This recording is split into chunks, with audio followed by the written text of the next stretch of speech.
Salut à tous, j'espère que vous allez bien. C'est toujours un plaisir de vous retrouver. Voici l'histoire d'une autre jeune fille qui a envoûté un homme marié, bien qu'elle dise qu'elle ne le savait pas. Elle n'avait que 17 ans lorsqu'elle commet le forfait avec la complicité de sa maman. Ah oui, j'ai bien dit de sa maman. Mais tenez-vous tranquille, lorsque vous allez écouter l'histoire, vous comprendrez le pourquoi elle est allée jusque-là. Je vous laisse écouter la jeune fille qui raconte tout fièrement son forfait. Concrètement, qu'est-ce que tu as fait à cet homme marié? J'ai fait en sorte que lorsqu'il va en rapport avec d'autres filles, son voix ne se lève pas. Ouais, C'est uniquement moi, à ma présence, ouais. que ça se lève. Si c'est avec une autre fille, ça ne se lève pas. Bon, regarde derrière la caméra. Dis-nous, est-ce que tu es en Moi, couple? je suis en couple. Tu es en Je couple. suis en couple avec un homme marié. Tu es en couple avec un homme marié. Un homme marié depuis 17 ans que je suis avec l'homme marié. Wow. Bon, tu as voulu passer à cette émission pour partager ton histoire. Oui, parce que c'est un peu de trop qu'un homme marié abuse de certains. Parce que les hommes mariés aiment abuser des jeunes filles. Puis après, ils se foutent d'elles, patati patata. Et moi, j'ai voulu partager mon histoire pour édifier certaines filles, certains hommes mariés, qu'il y a des choses qu'on peut faire dans la vie qui vont nous rattraper. Donc, chaque acte qu'on doit poser, pose avec modération. Donc, c'est un peu ça. C'est un peu ça. Donc, je tiens déjà à rappeler que tu passes parce que tu as vu la dernière émission de la fille qui avait gébassé son homme et elle a voulu donner son témoignage, son expérience. Donc, c'est quoi ton histoire exactement en fait? En fait, mon histoire, c'est la rencontre avec un homme marié. J'étais âgée de 16 ans. Ouais, Lorsque j'ai fait la rencontre du monsieur en question, puis je suis un monsieur, il m'a dit non, je lui ai dit, moi ça va. Bon. Il m'a donné sa tranche, mais je pouvais taire la tranche d'âge. Que non, je ne suis pas un homme marié. J'ai dit ok, bon, comme tu ne fais que tu n'es pas un homme marié, comme nous pouvons éventuellement se lancer dans une relation sans souci. ouais. Première relation, tout baignait, ça allait bien. En fait, j'étais au petit soin. C'est pas comme si je savais qu'il était marié. Je me suis encaparée de lui. Donc c'est un peu ça. Je me suis mise au fait accompli. Donc je faisais sans toutefois avoir pensé que non, il est marié, tout ça. Tout baignait. Donc, tu sortais avec lui, tu n'avais jamais dit qu'il était marié. Jamais dit, jamais, jamais. C'est là où le problème a éclaté, qui me l'a dit, mais je vais venir là-bas. D'où donc je fais la rencontre du monsieur. Actuellement, j'ai 19 ans, ce qui veut dire, vous voyez un peu l'écart d'âge. Oui. Donc, durant cette période, j'ai conçu un enfant. Je suis allée lui faire comprendre que, bon, tu vas être papa et qu'est-ce qu'il y a de faire? Chez moi, on ne peut pas accepter premièrement l'avortement. Et je suis dans une famille très compliquée. Donc, l'avortement n'est pas envisageable. Et l'homme qui a fait ça doit se présenter. Oui, attends. Lorsque tu as dit que tu étais enceinte, qu'est-ce qu'il t'a dit? Elle dit non, je ne vais pas la grossesse, il faut avorter. Je dis mais tu vas grossir comment? Tu es un homme libre, je suis libre, pourquoi pas former un couple? Il commence à inventer que non, mon âge ne me permet pas parce que je me présente devant ton parent. Je dis non. Je t'ai dit, est-ce que je t'ai dit que mon parent a un souci à cela? C'est là où j'ai commencé à m'inquiéter. C'est là que tu m'as dit que tu tombes enceinte quand tu avais 17 ans. Oui, là où je commence. C'est lui qui fait comprendre, bon, voici. Qu'est-ce qu'il y a lieu de faire? Parce que je ne peux pas prendre une décision quelconque sans son avis. C'est là qu'il me fait comprendre que bon, là, maintenant, c'est pas bon. Moi, je veux que tu avortes. Je dis, waouh, pourquoi cette décision radicale, sachant que toi et moi sommes en relation sérieuse?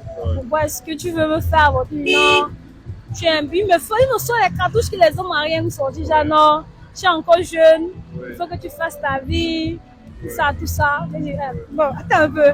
Est-ce que je t'ai dit que je suis mal à l'aise dans la relation que je suis avec toi? Non. Il m'a dit, ok, si tu ne veux pas enlever l'enfant en question, toi et moi, ça va se gâter. Je dis, attends, ça arrive déjà au niveau où toi et moi, on va se gâter dans la relation. Oui, parce que je t'ai dit, je ne veux pas, et toi, tu veux me presser. Je dis, ok. On a fait pratiquement 1 mois, 2 mois. En même temps, j'étais là. J'avais géré, mais je lui fais comprendre que, ouais, comme tu vois, je me sens pas bien, tout ça. Il ne me gérait pas. Ouais. Quand tu le fais que moi, j'ai ma maman, je suis allée expliquer le problème à ma mère. Ouais. J'ai fait comprendre à ma mère, maman, comme tu vois, j'ai rencontré un monsieur, voici. Et actuellement, je suis enceinte de lui. Il ne veut pas prendre la responsabilité. Or, défaut de cela, il me demande d'aller avorter. Chose que je ne peux pas le faire parce que toi, demain, tu ne m'as pas conseillé à faire cela. Je risque ma vie. Je risque d'être stérile demain ou après-demain. Il ne faudrait pas qu'il soit la cause, puis demain, je souffre dans un mariage où je dois censé avoir des enfants. Ma mère m'a dit, ok, te dérange pas ma fille. C'est un petit problème, je vais régler ça. Elle m'a dit, oui, vas-y. Elle m'a dit, tout ce que tu as fait, c'est me ramener la terre de ses pieds. C'est tout, donc, tout ce que tu as fait. Oui. Dès que tu fais ça, tout, donc, même si c'est le ciel, il va te donner. J'ai dit, ok, je suis confiante, c'est ma mère. Donc, quand elle parle, elle sait ce qu'elle dit. J'ai tout fait, j'ai ramené la terre en question. J'ai donné à ma mère, on a fait des pratiques.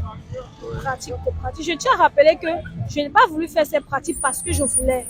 C'est parce que je lui ai fait comprendre que, regarde, je sors avec toi. Je n'aime pas qu'un homme me bafoue. Genre, il couche avec moi pour partir comme ça. Mais dans le départ, on n'a pas une clause de contrat de tel. On était genre en relation sérieuse. Ce qui veut dire que même si c'est la grossesse, même si c'était quoi qui venait, on était censé surmonter ça à deux. C'est là où je fais comprendre ma mère de prendre cela. Oui. Genre, elle fait les pratiques, tout ça, là, elle a l'intérêt. Puisqu'elle m'a dit que lorsque je fais ça, c'est le nombre d'années que tu veux. Et que maman, je veux qu'il soit jusqu'au jour où je n'aurai plus besoin de lui. Je n'aurai plus besoin, je n'aurai plus le sentir. On a fait les pratiques, tout ça. Un mois est passé, le mois qui suivait, le monsieur m'a appelé. Il m'appelle, il me fait comprendre que je m'excuse pour le comportement que j'ai affiché récemment. Tout ça, je dis, c'est bien comme tu as repris tes esprits, maintenant on peut donc parler table sur table, comme des grandes personnes. Je lui ai dit, ok, il n'y a pas de souci. C'est là où il vient voir ma mère. Il vient voir ma mère pour faire comprendre que, bon, maman, c'est moi le géniteur, c'est moi le père de l'enfant, tout ça. J'aimerais prendre la responsabilité. Il a dit, ok, il n'y a pas de souci. Il a pris les charges, tout ça. Mais après un moment, j'ai dit, la tranche d'âge-ci, cette tranche d'âge-ci, il est mature, il est censé être en fait, construire une vie. Parce que je ne peux pas me dire, premièrement, tu vas me demander d'avorter, sachant que qu'est-ce que tu gagnes là? Et qu'il y a un truc que tu trames. Et il ne portait jamais sa bague. Ça, jamais. Donc, je ne pouvais pas imaginer que c'était un peu ça. D'où donc alors, je fais mes enquêtes. Je cherche. Je constate donc que le gars est marié. C'est un homme marié. Il a un enfant avec la dame, tout ça. Je fais comprendre que je l'affronte. Parce que j'ai voulu l'affronter. Elle me dit que non.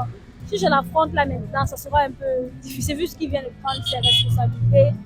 Et l'assumer maintenant là, ça va un peu mettre de l'huile sur le piment. C'est un peu ça, je laisse une semaine passer. Je me dis peut-être quand une semaine va passer, il va venir vers moi pour me faire les clauses, pour me faire comprendre, comme tu vois, il y a tel truc que je t'ai caché, tel truc que... Il ne m'a pas dit, là je vais l'affronter. Attends, c'est quoi ça femme? Comment se fait-tu que tu es un homme marié et tu ne m'as pas dit non? Je ne voulais pas dire non, c'est pas ça le truc. Il ne faut pas que tu me mettes dans les trucs comme ça. Je lui dis bon, même si tu es un homme marié, moi je ne suis plus. Je ne veux même pas comprendre ce qui est derrière, ce qui est devant. Ce qui est là, non, toi et moi, c'est banco banco. Donc quand tu montes, que tu descends, même si tu pars où, je serai derrière toi. Je dis que mais pourquoi tu dis que non? Moi je sais de quoi je te parle. Donc comme tu es là, sache que tu as les deux enfants. Et je voudrais édifier certains hommes mariés. Ce n'est pas le fait que vous soyez mariés qui vous donne droit à faire du n'importe quoi à certaines filles ici dehors. Parce qu'il y a des filles qui ont le cœur que moi et plus que moi qui peuvent vous faire ne sais même quoi dire. Attends un peu. Concrètement, qu'est-ce que tu as fait à cet homme marié? J'ai fait en sorte que lorsqu'il va en rapport avec d'autres filles, son voix ne se lève pas. C'est uniquement moi, à ma présence, que ça se lève. Si c'est avec une autre fille, ça ne se lève pas. Donc c'est ça le truc. Donc même si pareil, la go est belle comme moi, il ne peut pas se lever de la go. Impossible. C'est moi. Donc je comprends bien. Après l'avoir envoûté, après l'avoir gébassé bien, tu as fait à ce que son oui ne se lève plus même devant sa femme. C'est uniquement devant moi. C'est moi la propriétaire du oui. C'est moi qui sais ce qu'elle a fait là-bas. Donc il ne peut pas se lever devant notre go. Même si la go est belle comme moi. C'est moi. Si je vais aller faire avec lui. Oh. Donc c'est un peu ça. Donc quand ils veulent souvent s'engager dans les relations, qu'ils fassent des clauses. Et même de cela, quand on est marié, ça signifie honneur et fidélité. Ça veut dire que tu vas être fidèle à ton partenaire. Tu ne vas pas te marier et vouloir encore commencer une vie de bordel. C'est impossible. Donc là où il est là, ton pied, mon pied. Et à 19 ans, tu comptes faire quoi de ton homme marié? On va rester là. Jusqu'au jour où je trouve que je n'ai plus besoin de lui. Parce que là, actuellement, je suis à l'aise. Donc, pourquoi vouloir retirer un truc où je suis à l'aise? Je ne peux pas. Donc, tu as décidé de le garder comme... Et sa femme, est-ce que tu penses à sa femme? Je pense peut-être qu'elle va écoper puisque c'est la faute de l'homme. Il Ouais. n'aurait pas dû mettre les yeux sur moi. Il met les yeux, il veut m'abandonner avec une grossesse. Sachant que l'âge, la famille, puis il connaissait tout ce qui se passait. Donc c'est un peu ça. Donc, tu l'as fait en complicité avec ta mère. Et en plus là avec ma mère. Wow. Donc, c'est familial. C'est familial. Et est-ce que ta conscience ne te juge pas souvent? Des fois, ça me juge, mais je ne prends pas ça parce que le mal qu'il m'a fait est plus énorme. Ouais. Donc moi, je suis là, œil pour œil, dent pour dent. Je suis pas là, Donc, tu gères comme ça. œil pour œil, dent pour dent. Donc, tu le cales comme ça, c'est tout. Lui, on va caler là. Jusqu'au jour où j'aurai plus besoin de lui. Est-ce que tu veux qu'il te pose aujourd'hui? Je ne peux pas dire complètement qu'il me pousse. Qu'on fasse comme je veux, puisque c'est moi qui tiens le bâton au commandement. Donc tout va marcher comme moi je vais vouloir. Si je dis qu'il vient faire la deux, il va venir faire la d'autre. Si ton prépa, il va venir faire. C'est moi qui tiens le bâton au commandement. Tu as dit que tu es de quelle région? De quel village? Je suis de l'Ouest. De l'Ouest. Alors, quelles qu'en soient les raisons, fallait-il en arriver là? Est-ce que il fallait le faire pour qu'il s'occupe effectivement de l'enfant dont il était, entre guillemets, le coupable? Personnellement, ce n'était pas nécessaire. Quand un homme t'engrosse et qu'il refuse d'assumer la responsabilité, il y a d'autres méthodes. La maman qui peut t'accompagner voir des charlatans, question d'envoûter un homme, la même maman peut plutôt t'aider à prendre soin de la grossesse.